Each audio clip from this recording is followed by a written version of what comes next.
بسم الله الرحمن الرحیم. سلام دوست گلم، امیدوارم حال زندگیت خوب و خوش باشه. امروز میخوایم با هم دیگه این کروشی کانوایی شیک و زیبا که کپنال کانوایی هست با هم دیگه ببافیم. پس تا آخر این ویدیو با من همراه باش.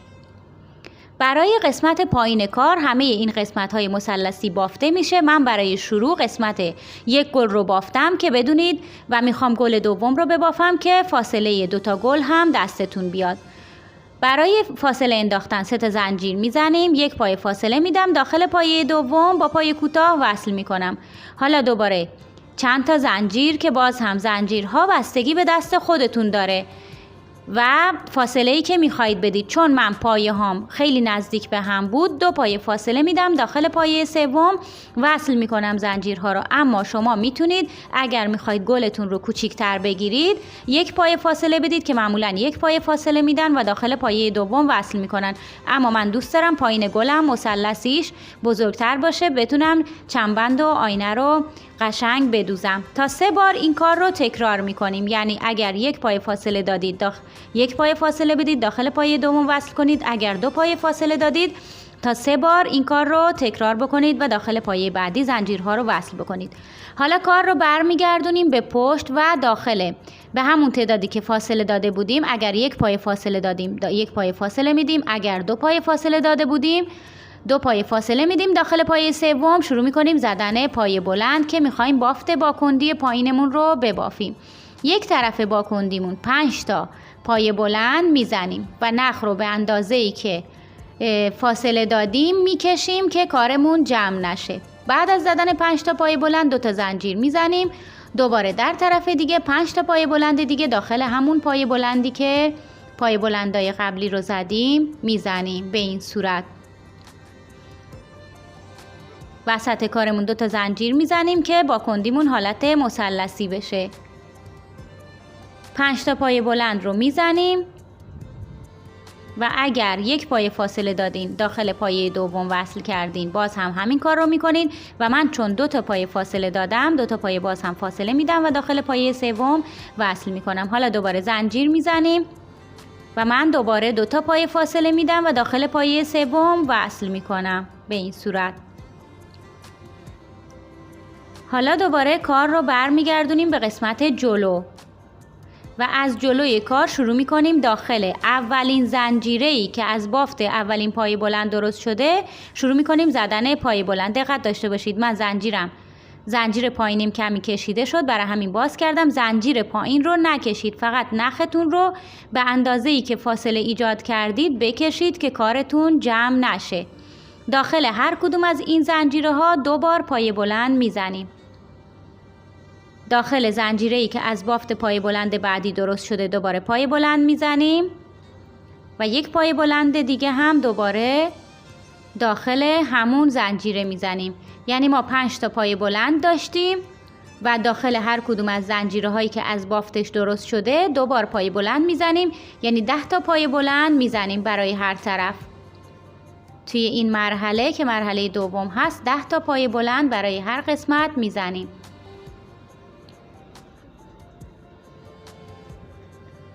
به این صورت داخل آخرین زنجیره هم دوباره پایه بلند میزنیم 1 و 2 تا پایه بلند.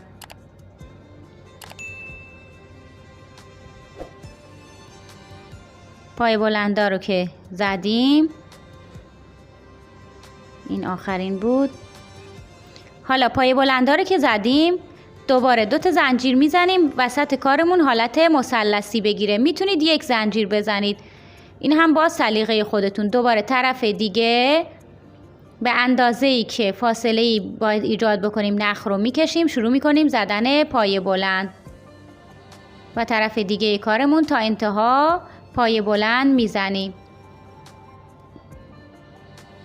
داخل هر کدوم از زنجیرهایی که از بافت پایه بلندای طرف دوم درست شده دوباره 2 تا پایه بلند میزنیم و تا انتهای کارمون به همین صورت 10 تا پایه بلند این طرف هم میزنیم و من چون 2 تا پایه فاصله داده بودم داخل پایه سوم وصل میکنم. اگر شما یک پایه فاصله داده بودید، داخل پایه دوم وصل بکنید و قسمت پایین و مثلثی رو برای همه کار به همین صورت ببافید. حالا قسمت رنگی کار و قسمت بالای کار.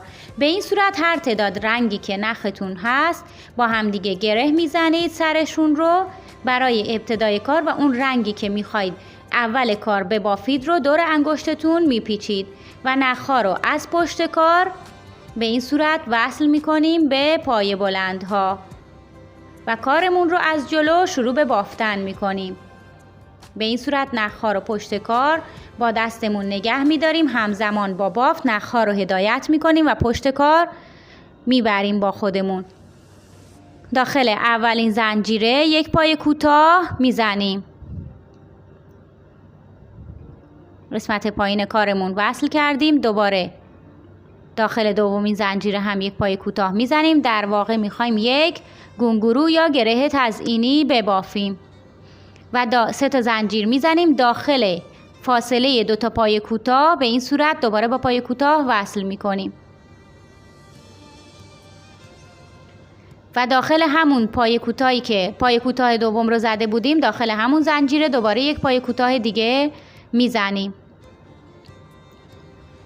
حالا برای بافت رنگ بعدی که من از رنگ قهوه‌ای شروع کردم، رنگ سبز رو از بین رنگ هایی که دارم جدا میکنم. نخها رو پشت کار با دستم نگه میدارم و هدایت میکنم. یک زنجیره فاصله میدم. حالا داخل زنجیره بعدی، زنجیره هایی که از بافت پایه بلندها درست شده منظورم هست، یک زنجیره فاصله میدم. داخل زنجیره بعدی با پایه کوتاه وصل میکنم. نخ رنگ قهوه‌ای رو با دستم میگیرم، محکم میکنم که بافتم شل نشه. 3 تا زنجیر میزنیم و داخل همون فاصله 2 تا پایه کوتاه به این صورت یک پایه کوتاه میزنیم و دوباره داخل همون زنجیره‌ای که پایه کوتاه قبلی رو زده بودیم همونجا دوباره یه پایه کوتاه دیگه میزنیم. حالا رنگ بعدی که رنگ قرمز هست دوباره از نخها جدا میکنیم. به این صورت رنگ بعدی رو جدا میکنیم و نخها رو دقت داشته باشید به چه صورت با دستم پشت کار نگه داشتم و هدایت میکنم توی کل کار. یک پایه کوتاه داخل یک زنجیر بعدترش دوباره میزنیم، رنگ قبلی رو میکشیم که کارمون محکم تر بشه. 3 تا زنجیره و داخل حفره‌ای که از فاصله 2 تا پایه کوتاه درست شده دوباره با پایه کوتاه وصل میکنیم. حالا یک پایه کوتاه همون جایی که پایه کوتاه قبلی رو زده بودیم میزنیم به این صورت.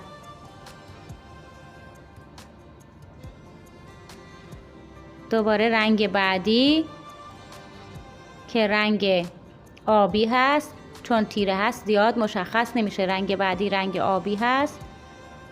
به این صورت رنگ آبی رو هم میبافیم و رنگ قبلی رو نخش رو میگیریم که کارمون محکم تر بشه.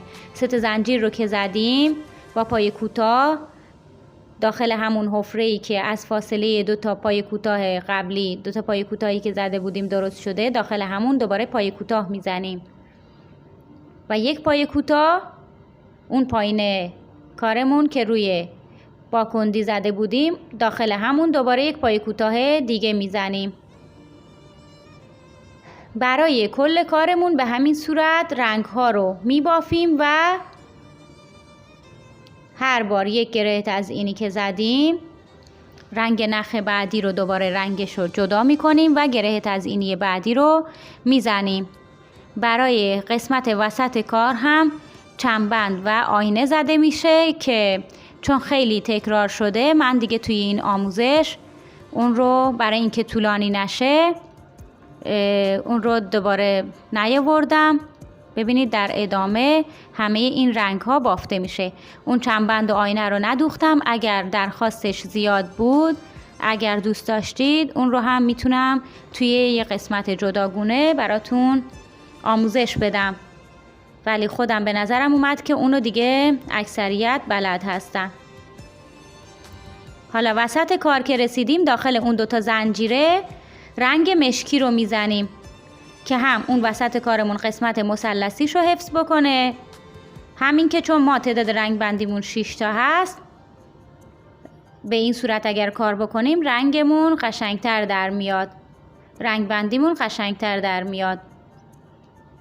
و داخل هر گل ما 2 تا رنگ سفید، 2 تا از رنگ‌های دیگه خواهیم داشت و فقط یک مشکی وسط کارمون میفته به این صورت. و این نخ‌های شروع و انتهای کار رو هم که بعداً تمیز و مرتبش میکنیم بعد از اینکه کارمون تموم بشه. هر بار رنگ نخ جدید رو میگیریم و میبافیم. دقت داشته باشید هر بار یک زنجیره فاصله میدیم. هر بار یک زنجیره فاصله میدیم، یعنی یک پایه بلند فاصله میدیم. داخل پایه بلند کناری ما پایه کوتاه میزنیم که به این صورت هر طرف کارمون، چون 10 تا پایه بلند داشتیم 5 تا رنگ هر طرف کارمون میفته و اون رنگ مشکی وسط کار میفته و فاصله بین 2 تا گل هم رنگ سیاه رو میزنیم که به این ترتیب رنگ بندیمون هم ترتیبش رعایت میشه و قشنگترین حالت رنگ بندی رو خواهیم داشت.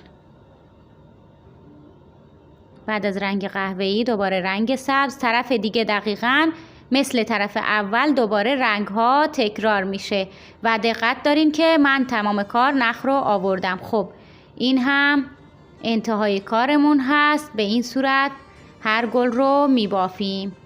امیدوارم که ببافید و استفاده بکنید. شاد و موفق و پیروز.